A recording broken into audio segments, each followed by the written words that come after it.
So that was in 1 week. I had crashed my car, lost 2 jobs, bounced a rent check, lost our bank account, lost our health insurance, found out you were pregnant, and had no money.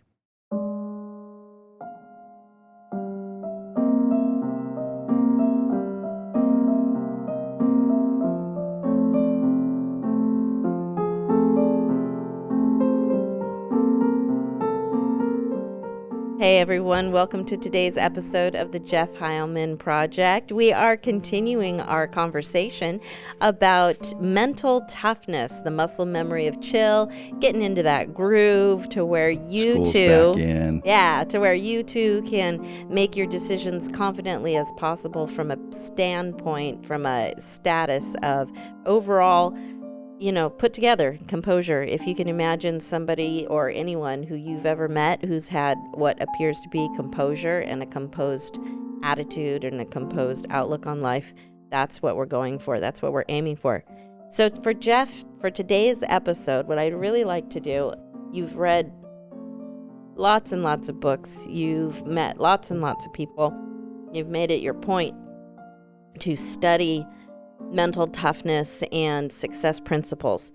I would like to devote this episode to the stories, maybe some of the stories you've either personally experienced or the stories that you've read about, and where a professional athlete, a musician, a friend, somebody who has done something notable has been put into a factor in which they had to apply mental toughness, and then what the result of that application of mental toughness was. For example, the one right off the top of my head, in reading Andrew Carnegie's book, he talks about when he was just a young apprentice. He was working at the train station, and the guy that was in charge, the whoever it is that's in the booth that's controlling where all the trains go, ended up getting hungover, and he's like, I'm not very good with age, but I'm assuming he's in his teens. He's not yet 20. And he's put into the position to where he now has to control, because the supervisor was drunk and didn't show up to work that day. And he was put into the position to have to apply mental toughness to be able to steer all the trains, know where all the trains should go. And that turning point was what gained him recognition from his managers, from the people that owned the train company. And it really set him off on his career as ending up becoming a steel magnate. From that moment of seizing an opportunity, being level-headed, and being able to step in and start the process of applying mental toughness to an extremely tense situation. So are there any stories that stand out for you that you've either read, experienced personally, or friends of yours who have been put into that situation, that lava state in which they were able to keep their composure, cool things down, and make some pretty amazing decisions and results? Steve Siebold, who's a mentor to me. I know him a little bit. I've got his cell phone, and I've texted him several times. He is a former professional tennis player, was ranked on the world circuit, and dropped out of professional athletics when he was 20. Tried everything. I mean, he played with Agassi. He played with Jim Courier. He was very competitive, but he could never get past like the top 300 or 500 players in the world. So he hangs up his racket and then decides to make a study of that thing. French call it je ne sais quoi, that I don't know what, but it's some factor. 1990s, 2000s, we call it the it factor. And it could be attractiveness for a woman or a man. It could be the thing that gets a deal done in business, or somebody that just nails a role. Can you imagine anybody else in Han Solo's role besides Harrison Ford? No, right? It just, he's got the it factor. And what Steve Siebold figured out was that the reason he didn't make it in professional athletics was because of mental toughness. He didn't have it. And so he goes on a kick for the next 10 years, studies everything there is to know about it, interviews every successful person he can get his hands on, and he basically asks them and figures out what their formula for mental toughness is. So I want to start with two things that, and really, I want to give a shout out to Chris Doris. So that's one story. We'll put a pin in that one. We'll get back to Steve Siebold in a minute.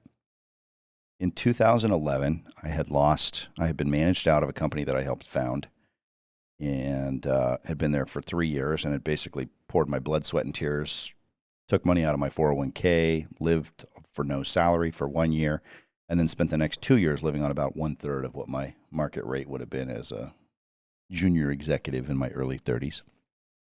And after that, I was the only one driving revenue for the business. And some decisions were made, and I ended up getting managed out of a company, and I had to go find a job.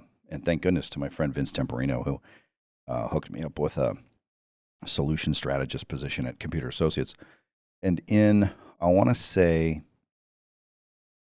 March or April of 2012, this is, 10 years ago now, 11 years ago, I got to see one of the best keynote speeches I've ever seen in my life. I saw it live. It's on YouTube. You can look it up. It is Chris Doris speaking at a conference at, I think, the Hilton or the Hyatt in downtown Chicago in March or April of 2012. And he talked about mental toughness and what it was. And this is prior to me going and sitting down with Jay Brunza, Tiger Woods' mental toughness coach, and interviewing him. But this was, between this and Steve Siebold, these two guys really punched my ticket for understanding the value. One, who's a professional athlete and fails, and then spends the next 10 years figuring out why he failed, and he gets to the point where he understands it's mental toughness. Chris Doris, who was a mental toughness coach and gave a keynote speech on the attributes of mental toughness. And then a book that I read, which is Jim Lair, wrote a book called The Power of Story, which is entirely about mental toughness and full engagement. So we've got Lair, we've got Doris, we've got Siebold, and then we've got Napoleon Hill coming in 2013. I ended up getting and reading the book Outwitting the Devil by Napoleon Hill. It's not a Christian book for those that may be put off by the Christian message. It's more a message about how to deal with the enemy within of self-doubt and how the mechanics of the mind work, also related to mental toughness. Yeah, Madeline explained it to me as she picked it up and she was reading it. She said it's the devil within you. That's right. The negative, getting over it, how to out with the negative self-talk that ends up coming against you. That's right. And ultimately what we find is that as much as we feel like the enemy within is playing us the fool and playing offense against us, we actually can flip a switch and play offense against it and just put it at bay. My belief, from Steven Siebold, from Chris Doris, from Dr. Jay Brunza, from Napoleon Hill, my belief is 100% that mental toughness is the secret to all success in life. And that mental toughness is a function of a couple of things. Definiteness of purpose, which is, do you know what you want? A burning white hot desire in order to go achieve it. In other words, you can't be like, man, I'd really like us to want some TV dinner right now. Right? Likes, preferences isn't going to get it done. It needs to be burning. It needs to be a white hot desire to accomplish something specific. And then consistency and persistency taken along the path of a clear, definite plan of action over a period of time until momentum is built, which Hill calls hypnotic rhythm, over time cannot be stopped. It cannot be stopped. But in order to accomplish that, you have to have the self-image and the belief that you can pick a goal and stick to that goal. And you need to have enough failure in your life, I think, to be able to see that perseverance over time is the thing that endures. That is what creates success, and you have to be mentally tough in order to do that. So either this morning or it was yesterday. These days lately have just been running one into another because we have so much going Disneyland on. trip and New York trip. Yeah. You had kind of expressed to me that you felt that you perhaps lacked mental toughness when those listeners that may or may not know, you were Elon Musk's first employee way before PayPal, even before X and everything Before that Zip he's 2 doing, was, before was Zip what it is 2. now. Yeah. And you were expressing to me, you were like, I think that I pulled out as early as I did because you did not get to benefit, unfortunately, from that association because of certain circumstances in your life. Can you talk a little bit, a minute, about what you were feeling as far as, like, was that a lack of mental toughness that you decided to walk away from working with 100%. Elon and Kimball? Yeah, at that situation, that was, if we go back to I joined Elon and Kimball in, I want to say November of 2000. No, there's no 2000s. 2000 haven't happened yet. 2000 hasn't happened yet. 1995, November. I think I worked maybe September or October or November, sometime in there, late fall of 1995 through February of 1996. And at that time, Stanford University starts late in the year. They usually start third week of September. And Elon he had just moved to Palo Alto to go to a master's program in physics. He was 22. No, he would have been 20. He would have been 24. So I think he took a gap year, and then he had just graduated. And so, and then I think he took a year to work. But he was 24, I was 20, and his brother Kimball was 22. So it was Elon at 24, Kimball was 22, and I was 20. And Kimball runs an ad in a newspaper for a salesperson. I was going to say, how'd they find you, or you find them? There was literally a 2x2 ad in the San Jose Mercury newspaper for internet sales, which is just asinine to think about that. But they ran this ad, and I had just seen a www URL on TV with my dad, who had just got cable in the summer of '95. I'm like, "What's the WW?" I don't know what the WW is.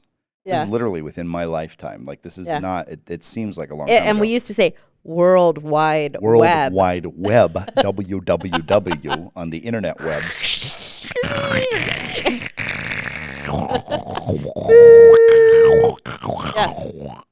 Yeah. That was to get your email, get access to email. You've got mail.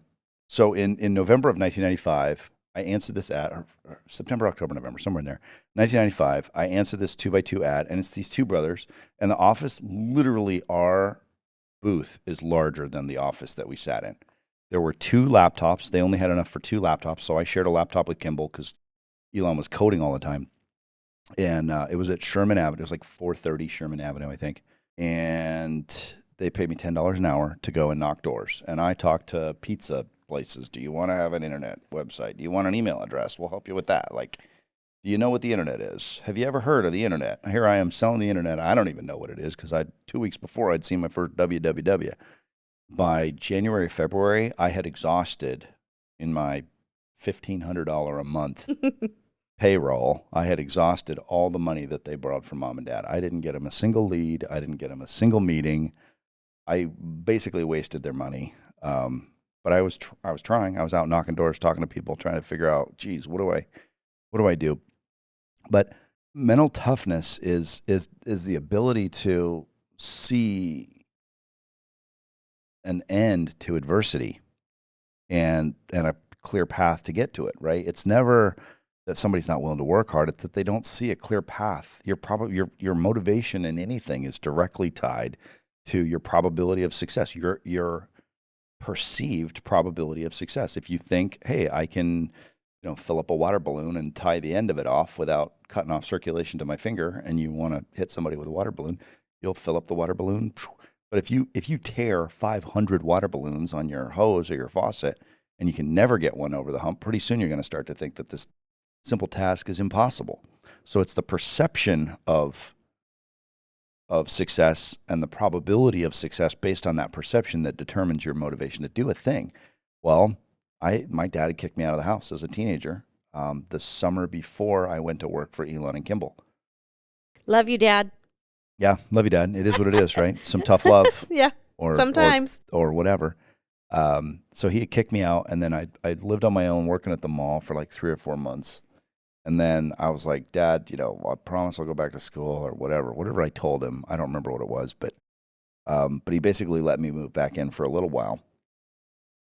And it was during that time that I got a job working for Elon and Kimball. So when they ran out of money and had to cut me from payroll, they said, please stay if you can. We're trying to raise some money. We're talking to our parents. We can if you just keep working for a little while. And I didn't see the value in if you work for somebody for free, they are on the hook to figure out how to find money to pay you. And I didn't have any bills. Living at home with my dad, I had to pay car insurance, and my pigtail cabled landline phone that was $20 a month. I had plenty of money. But I didn't see the value in doing it. And I was petrified that my dad was going to kick me out again if I was working for free. So I wasn't, if you have the kind of relationship with your parents, even right now to anybody listening, if you got the kind of relationship with your parents to where they don't trust you, don't believe in you, they have kicked you out of the house, or they won't give you basic. I have one friend of mine, talked to him today on the phone. His dad, God bless him, the guy's 52 or 53 years old. His dad has a 30-year-old Porsche 911 in perfect shape, and he's never let my buddy drive it.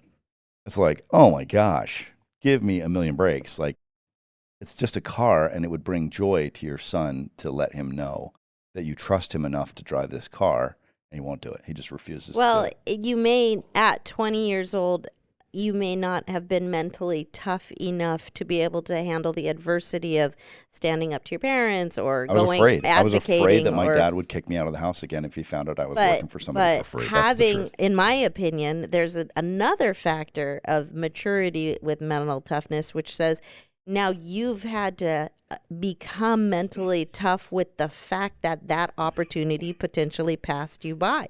There's a lot of people. You're not unique in the. You're not unique in the fact that you could say, I almost worked for Elon Musk from the beginning. There are a lot of people that have had. I did. I worked for him from the beginning, and stayed with him. I couldn't handle the risk. Right. I didn't have the risk tolerance. My point is, there's a lot of people that have made decisions because of a lack of mental toughness, that have had to live with those decisions. Right. And I could have bought that lottery ticket, and I was at the store and I could have done it, or I could have, whatever. There's so many people. I could have bought stock in Apple. I was right there. Or what about Art Linkletter with Walt Disney and investing in. So living with these decisions that we have made with a lack of mental toughness at the time actually ends up the way that we handle those decisions that we made in the past, and not allowing those decisions to cripple us, and actually allow those decisions that we've made to make us mentally tough. That is a whole nother level of becoming and securing mental toughness. Yeah. So for those listening, here's the ingredients for mental toughness. Number one, a narrative that paints your history and your decisions in a positive light, leveraging your opinions, which are anchored by facts in the actual conversation that you have with yourself, that those are spun in such a way that gives you a positive advantage or a positive outlook on life. And number two is understanding that you only have so much energy and so much time in the day. And so you need to, if you exert, I think of like the Emperor in Return of the Jedi, where he's like blasting the guy with his hands. There's energy coming out of the Emperor when he's zapping, right? And it makes him tired. He's like, kind of teetering over, and Darth Vader picks him up and throws him over at the end. If you haven't seen Return of the Jedi, sorry if I ruined the ending. Spoiler. But the energy goes out. So there's energy that goes out, right? Iron Man, when he shoots stuff, right? There's energy that goes out. You shoot a bullet out of a gun, the bullet's gone from the gun, and you need to reload. Well, when we reload our nervous system with spiritual time through prayer, meditating in the Word of God, or going to church, or being around your church group, physical from both rest and lifting, exercise, exertion, right? And then rest, that pushes, it creates a wave of recovery. There's a wave of recovery spiritually. There's a wave of recovery mentally from reading and studying and reading Harvard Business Review or Wall Street Journal or going and taking a college course. And then there's emotional recovery that comes from spending time with your family, loved ones, hanging out with a buddy. When I'm really stressed, I spend a lot of time on the phone with my friends because it's recovery for me. It's rest. which allows me to deal with the stress. So when you push waves of recovery in the 4 areas, spiritual, mental, physical, and emotional, and you upgrade the narrative about what you see yourself capable of doing, your history, your place in the world, what you're capable of, by pulling out the negative opinions out of the narrative and sticking positive opinions, because if you're going to have an opinion, it might as well be one that's serving you. Those two things drive a different human experience in this world of people who are mentally tough and can overcome all kinds of stuff. And I can tell you that you and I have been working on this for a long time. We had huge ambitions. We wanted to be multimillionaires. We wanted to have 6 kids originally, now 7. We wanted to be successful in our own business. We wanted to do worldwide travel. We wanted to play professional golf. You've got some goals now popping up now that Nessie's getting a little older of some things that you want to do. So we've had some huge goals, and we have failed at most of them almost the entire time that we've been here. But we keep going because of mental toughness. And what we found is that concentrated, controlled focus and attention with repetition over time, with a definite purpose and a plan of action, repeated until you get to momentum, it's almost impossible for that to fail. I just thought of, I have to put my coffee down for this story. Tell me, because I watched it live and I don't ever watch it live. I don't watch sports live. Can you please describe in detail the mental toughness that it must have taken Pete Sampras to play while he was vomiting? Yeah, like what was that? But it was like a super long set too, right? I mean, it was played like 4.5 hours in the U.S. Open in July. Yeah, in New York. I mean, it was hot. Yeah.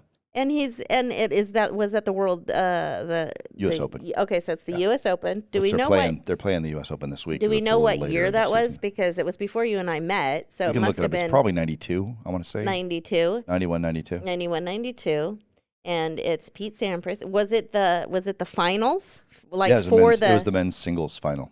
The men's single final, and all I can remember it's like projectile vomiting on the court. On the court. With a 104-degree temperature, and I think he's playing Jim Courier for the championship. Sick as a dog. 5 hours in. Tiger Woods in 2008. And didn't he win? Pete leg. Sampras won? I think he did. Yeah. I think he won the U.S. Open with the flu, 104-degree temperature after 4 hours set, and we're all watching pin drops in the audiences and in the homes as we're watching him. What would appear every reason to quit, every reason to stay home and not show up to work that day or not be there today, and just watching the human spirit through mental toughness, volley, set, serve. Yeah. And just like there's times when you're in flow state and everything's going really well, there's times when you don't feel well. Yeah. I woke up this morning and I'm coughing. I still got a little bit of something in my throat right now, and we're powering through it. We're still going to make the recording today, and we wouldn't think of not doing this because of that. But some days you just, everything in the world seems like it's coming against you. I've had a couple of business meetings in the last probably year and a half that like everything's going good, and literally things that impossible has happened in a couple of situations where I've gotten unbelievable adversity in situations that should never have gone as poorly as they did. But just sometimes, just the natural rhythm of things. You brought up Tiger Woods. David Goggins, Can't Hurt Me, phenomenal book. If you guys haven't read that, and the one that he did with Jesse Eisler, and then the second one, the sequel to Can't Hurt Me. The Goggins is talking about using duct tape to run on fractured legs and duct tape and just like 100 miles. I know the book just blows your mind with what the human ability can do and what mental toughness is all about. And you brought up Tiger Woods. Didn't he play with it? Was it a broken leg? Yeah, he had a broken fibia. He had a broken leg. He literally had he had a not super big like compound fracture, but he had a fractured fibia. Fibula. One of those two. It wasn't the big one. The fibia is the big one. The tibia. Fractured tibia underneath his knee.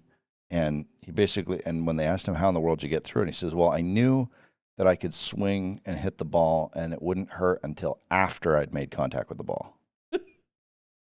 He won though, right? He won. Yeah, he beat not DeMarco, Rocco Mediate. We're not always In going to head-to-head win. Sometimes competition. we're going to have to be carried over the finish And line. he had to birdie but like 3 of the last 5 holes coming down the stretch on a broken leg just to get into the playoff with Rocco Mediate on Monday. And then he had to walk on a broken leg 18 holes in overtime championship play. yeah, you're not allowed to take carts in competition. Yeah, can't take cards. So I know you guys are watching the time and stuff, and this episode's we're good. 25 minutes in. I would like, if you could, go through, the most mentally tough story. And I know that people have heard it. I know it's all over the internet, but I'm expecting that this particular podcast is for the next generation, and we're going to just keep these stories going. My great grandkids. Can you please tell us the great grandkids that haven't been born yet? Rocky Balboa, Sylvester Stallone story. That is the mental toughness. That is like the creme de la creme. Yeah, that Everybody's great. Listening wants to hear. You could do the Tony Robbins version, but can you tell us, please, I'll give it to you in bullets. So Sylvester Stallone, Rocky Balboa story. Sylvester Stallone is a starving artist living in New York City at the time, and things are not going well with his wife. He is not just out of money, he's mentally at a place where he doesn't know how capital works. And there's 2 types of people in this world. There's people who know how capital works and they don't worry about money as a result. And then there's people that don't understand how capital works, are still trying to figure it out. Well, and ever since he was born, he had that severed face, nerves. They used forceps to pull him out of his mom, and it damaged a nerve in his face, which is why his face kind of drags down low. And so the only jobs that he could get in acting were in porn movies. Mm-hmm. He wants to get out of the misery that he's in, but he doesn't know how to get it. Right? He goes and knocks doors and tries to figure out how to get an agent, can't get an agent. And it comes down to where he's like 31 or 32 years old. He's been struggling as a writer, struggling in film, trying to do commercials, trying to do anything that he can to survive.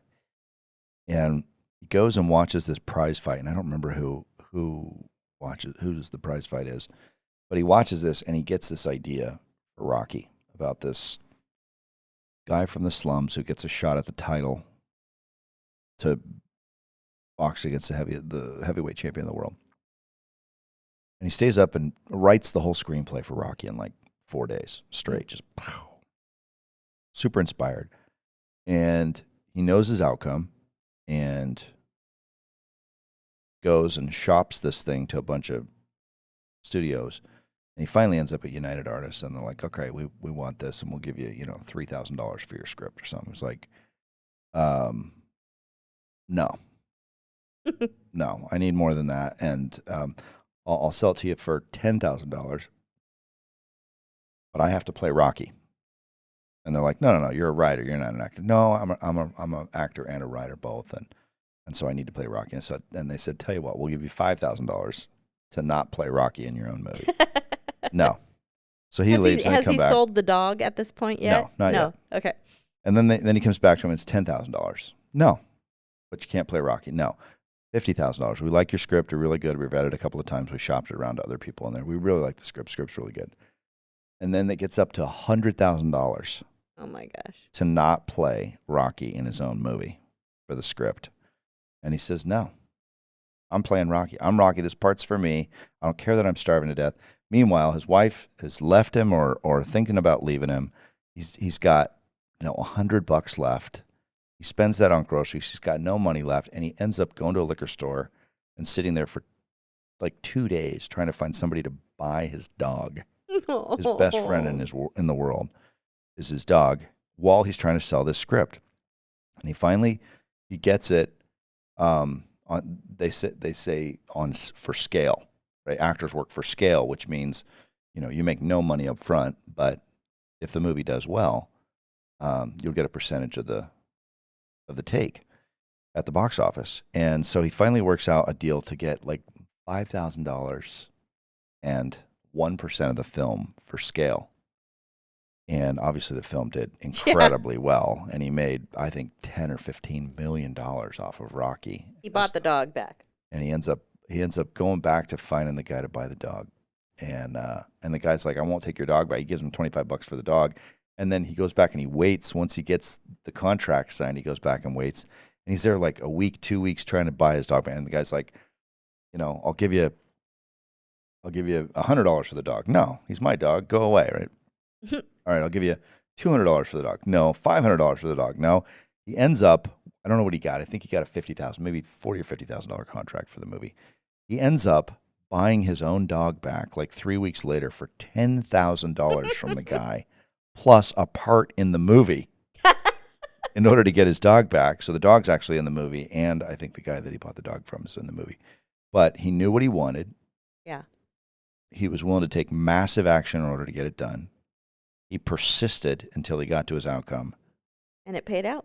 And he didn't stop until he got what he wanted. So that is that is the manifestation of mental toughness. Mm-hmm. But mental toughness in and of itself is, in one word, is simply it's belief. The belief that you can do a thing, that you must do a thing, that you've got to get something done.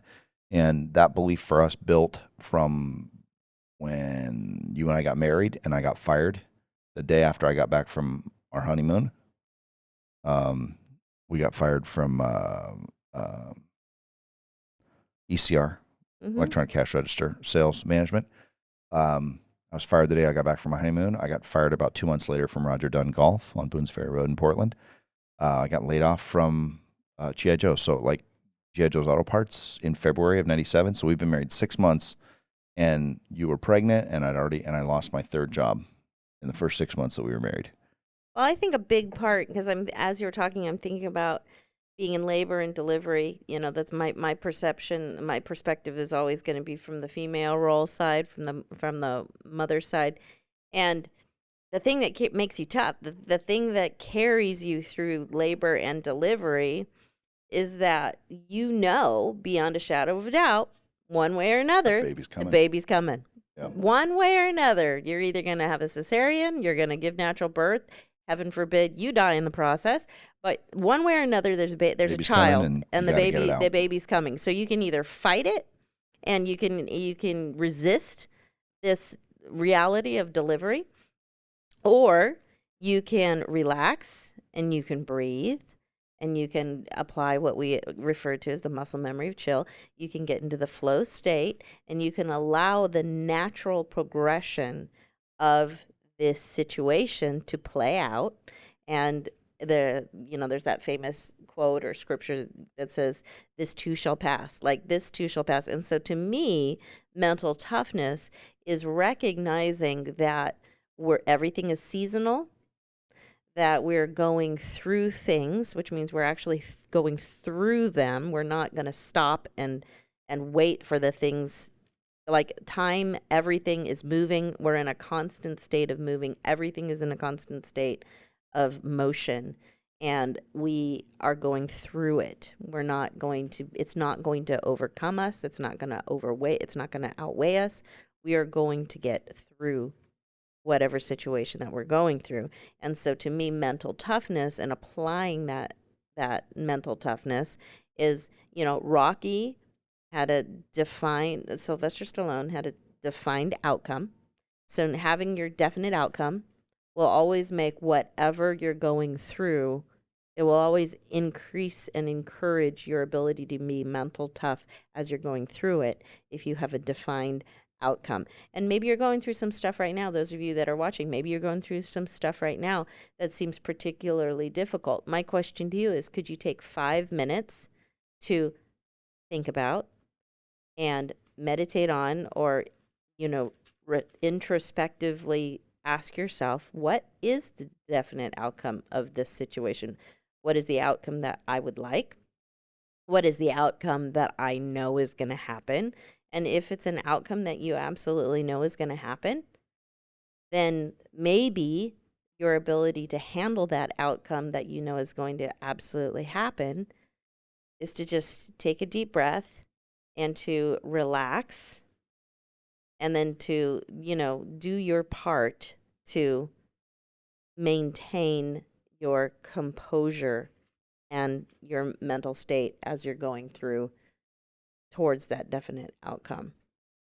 Yeah, I totally agree. Andrew Carnegie said to Napoleon Hill, when you get to the end of your 20 plus years of study, you may find yourself in an emergency situation.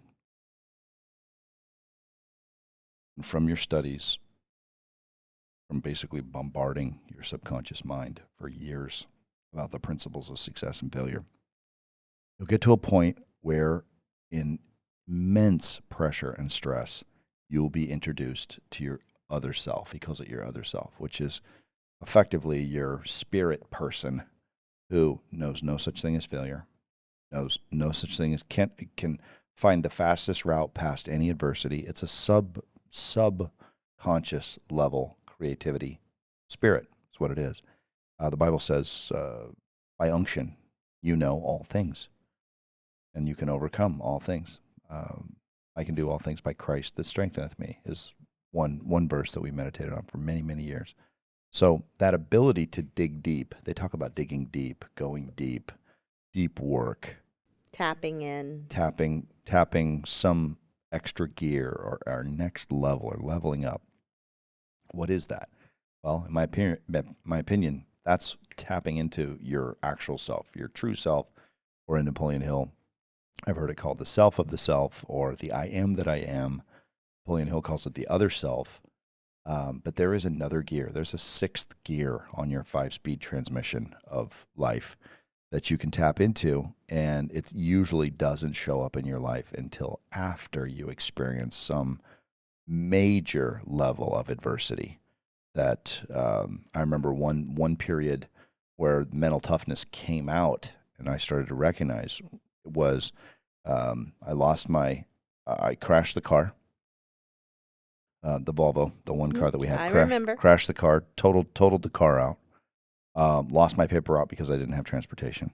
I could still walk to ARS, and I think we got a rental car with our insurance that got us back and forth to ARS National, the credit card collection agency that I worked for in Escondido. That was like a mile away, so that was a good feature of that place, is I could walk to work. Didn't need a car. We went and bought another car. Actually, no, I think I was at Radix 1. That would have been 2002. I was still at Radix 1. I bought another car on payments that week. And then I got fired from Radix 1. And then Radix 1 went out of business, like on Monday and Tuesday, respectively. And then they did proof of employment because I bought the car on Saturday and they didn't have the internet back then. They couldn't do credit checks and stuff. They had to call banks and things. So they did proof so I crashed my car on Wednesday, got the car totaled on Thursday, bought a new car on Saturday, got fired on Monday, did proof of employment call from the bank into the job, which I was no longer working at, and had to repossess the car voluntarily, of course. And then the deposit check, the $500 deposit check that I had written for the car, got written back to us from the dealership. That bounced, which then, because I had written rent check against that, the rent check bounced, and that sent us with all kinds of fees underwater. And check systems. and we ended up on check systems for a while for that because I couldn't pull out of the tailspin from that. And then got fired on Monday, and then the company went out of business on Tuesday, which means we lost our COBRA coverage for healthcare, which would have been fine if we didn't find out on Wednesday that you were pregnant with Madeline. So that was in 1 week. I had crashed my car, lost 2 jobs, bounced a rent check, lost our bank account, lost our health insurance, found out you were pregnant, and had no money. Good times. That was thrilling in April of 2002. And at that point, I had to get really, really tough and figure out, okay, this is not a great week. Right? There are a lot of adversity coming here, but I was pushed to the wall, and I was able to find a way out of that. And within a year and a half, we'd made our first $1 million. Yep. So that's an incredible I remember, turnaround. And this is I know we're nearing the end of the podcast, but I remember when you were filing your taxes on the year that we had made. In 2014, I was filing. And the guy's on the phone, and you're like, well, last year I claimed it was $19,000. I made $19,000 in 2003. Yeah, and in 2004 it was like over $600,000. Yeah, But, a big factor, and we don't want to just jump to the, oh my God, you went from 19,000 to 600,000 the next year, is that in that process of being pressed, there's that statement, if you squeeze lemons, lemon juice is going to come out. If you squeeze a human, what's going to come out? Like, are you going to be cursing, swearing? Are you going to get squeezed and you're going to capitulate and lay on the floor in depression? In that moment of being squeezed, your response, whether you're a believer or not, your response was to go to God and say, okay, I completely surrender. I can't do anything else but surrender. And in that moment, he gave you, in that moment of clarity that you had, you felt that inspiration and that inspired word to go and move and do a whole new career, look for a security company. I mean, you had a whole list, look for a security company with a view on the 4th floor and in San Francisco. And it was like you were squeezed to the point of duress that you had to rewrite within your own narrative. Well, what the frick would I want it to look like? That's right. And then you wrote a whole list of what you wanted it to look like. And then that list came true. And that list manifested within a few weeks, even a few months of just pressing into that list and saying, you know what? I know what it looks like over there, and I don't want to be there anymore. So I'm going to make a new picture of where I want to go over here. And I'm just going to hold out until, and in marriage and family counseling and in premarital counseling and singles counseling, which I've done, step one, day one, if somebody says, I really want to get married, I want to meet the person, why am I not meet? We say, where's your picture? What's your list of what you are looking for? And that's that desired outcome. Where is your list of, what, if you could look at the life that you wanted to live in 10 years from now, can you reverse engineer? Can you write down on a paper what that looks like so that you can work from that list towards what you want it to look like? Yeah, I have a friend of mine. I had a conversation with him about a week and a half ago. He was the CEO of 4 venture capital backed startup companies at the same time. And I'm like, what in the world were you thinking? And how could you possibly do that? And he sold 2 of them for hundreds of millions of dollars a piece in the same period of time. And he says, oh, it's real simple. I just start it where I want to be in 5 to 6 quarters out. A fiscal quarter for those that don't deal in terms of large companies and fiscal quarters. A fiscal quarter is 3 months. Okay. Right? So it's a quarter of a year. And he said, I would look at where I wanted to be 5 to 6 quarters out, which is 18 months. And then I would say, all right, where do I want these businesses to be in 5 to 6 months? And he would get a kind of a long range goal for that. And then he would say, okay, we go from 5 to 6 quarters out to this quarter. What are our goals for this quarter? And then, all right, based on this quarter, what does the goal need to be for this month? And then based on this month, where does the goal need to be by the end of the week for business A, business B, business C, business D? And then what do I need to do today in order to drive those outcomes for business A, business B, business C, business D? And I would just put one thing on my list each day, and I would work toward that outcome. And I would make sure that I crossed everything off my list, That's 4 good stuff. things off his list every day. And I would just do that because that's what I could control. And I found that really worked for me. That's good stuff. Well, thank you guys for tuning in today. And I certainly hope that we've given you something to ponder, something to think about, and be in your process of becoming more and more mentally tough. We appreciate you listening today. Check out all of the various different platforms that have been posted. The links below. Anything else? If you want to send anything in for us to talk about, please feel free to do so. We have the text number. Make sure that we put the text number in the notes too. Text us. Text us if you want us to share it or not. To share it, but and also you feel free to check out jeffheilman.com and the Jeff Heilman Project at gmail.com. And then Jessica's got Jessica Builds on Instagram. And she's got daily reels being released as well. And every Monday we've got Making Over Mondays live. So that's right. Thanks for joining us, everybody. Thanks for joining us, everybody. Have a great see ya next week. Yeah.